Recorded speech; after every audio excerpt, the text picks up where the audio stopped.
अब प्रश्न यह है कि इस्माइल ने कौन सा अपराध किया कि उसे और उसकी मां को घर से निकाले गए।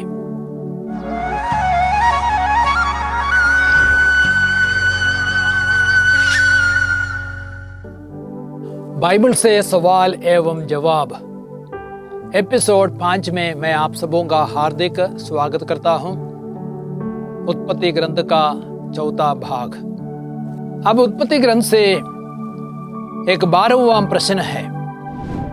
उत्पत्ति ग्रंथ अध्याय 21 वाक्य संख्या 9 से 10 तक में हम पढ़ते हैं, सारा ने मिस्री हगार के पुत्र को अपने पुत्र इसहाक के साथ खेलते हुए देखा और इब्राहिम से कहा, इस दासी और इसके पुत्र को घर से निकाल दीजिए। इस दासी का पुत्र मेरे पुत्र इसहाक के साथ विरासत का अधिकारी नहीं होगा। अब प्रश्न यह है कि इस्माइल ने कौन सा अपराध किया कि उसे और उसकी मां को घर से निकाले गए। और उसका उत्तर मैं यही दूंगा। इधर हिंदी अनुवाद शायद सही नहीं है। सारा ने मिस्री हगार के पुत्र को अपने पुत्र इसहाक के साथ खेलते हुए देखा। अन्य कई अनुवादों में कहा गया है हंसी उड़ाते हुए देखा या मजाक उड़ाते हुए देखा, अर्थात मेकिंग ऑफ फन। तो इस्माइल इसहाक के साथ मजाक उड़ाते थे और उसकी हंसी उड़ाते थे। यदि आप गलातियों का पत्र अध्याय 4 पढ़ेंगे वाक्य संख्या 29, वहां पे लिखा गया है, जिसका जन्म प्रकृति के अनुसार हुआ अर्थात इस्माइल, वह उस पर अत्याचार करता था जिसका जन्म आत्मा के अनुसार हुआ था। इसका मतलब यह हुआ कि इस्माइल इसहाक पर अत्याचार करता था, इसलिए दोनों का एक साथ पलना इसहाक के लिए अच्छा नहीं होता।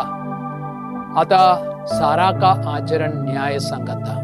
उत्पत्ति ग्रंथ अध्याय 22 वाक्य संख्या 1 और 2 में हम देखते हैं, ईश्वर ने इब्राहिम को अपने पुत्र को बलि चढ़ाने का आदेश दिया। ईश्वर ने ऐसा क्यों किया जबकि नर बलि बड़ा पाप माना जाता है। और उसका उत्तर मैं यही दूंगा। इब्राहिम ने प्रभु के वायदे पर संदेह किया था और ईश्वर की ओर से पुत्र प्राप्त करने के लिए धैर्य पूर्वक इंतजार नहीं किया।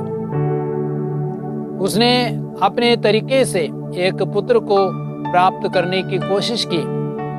इसलिए ईश्वर ने इब्राहिम के विश्वास की परीक्षा ली और अपने पुत्र को बलि चढ़ाने का आदेश दिया।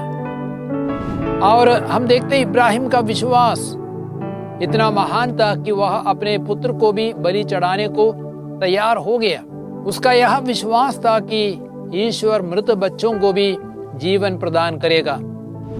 साथ ही इसहाक के बलिदान में हम ईसा मसीह के बलिदान की झलक या पूर्व सूचना को भी देख सकते हैं। इब्राहिम का प्रत्युत्तर हमें यह सिखाता है कि हमें भी अपने ईश्वर को अपने बच्चों से अधिक प्यार करना है और उसके लिए सब कुछ समर्पित करने के लिए तैयार होना है।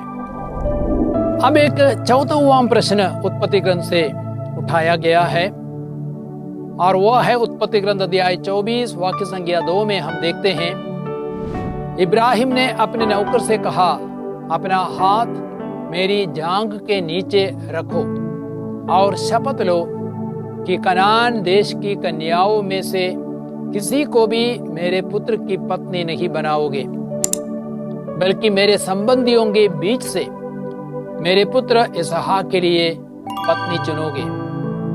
हाथ जांघ के नीचे रखकर शपथ लेने का मतलब क्या है।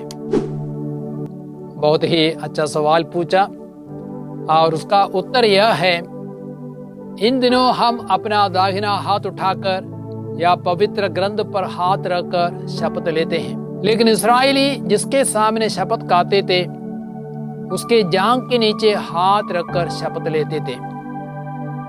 इधर जांघ जननेंद्रिय या कमर को सूचित करता है जननेंद्रिय की खासियत यह है कि वह जीवन का स्रोत है।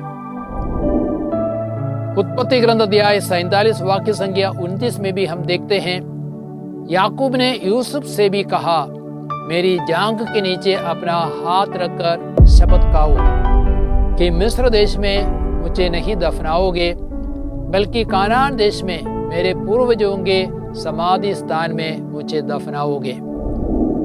इब्राहिम के नौकर और यूसुफ ने अपनी अपनी शपथ को पूरा किया, अतः ऐसी शपथ बाध्यकारी मानी जाती है। आप सबों को जय यीशु। God bless you. पिता पुत्र पवित्र आत्मा के नाम पर आमीन।